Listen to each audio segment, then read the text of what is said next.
আমার হাতে সুচ, এটা কি করছি, এটা হচ্ছে পাপোশ, বিভিন্ন কালারের আর কি নাইটি ছোট করে যে এক্সট্রা পাড়গুলো থাকে না, ওগুলো দিয়ে তো এরকম করে হচ্ছে।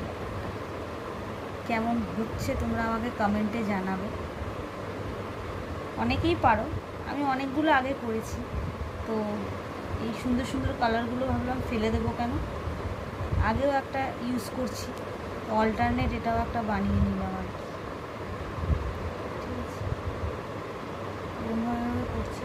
হাতে সেলাই কিন্তু বহুত মজবুত হয় জানো, ওই জন্য হাতেই তো সেলাই হয় এগুলো।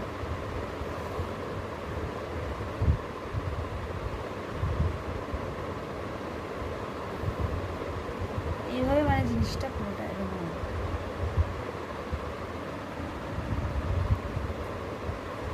কেমন হয়েছে কালার কম্বিনেশনটা তোমরা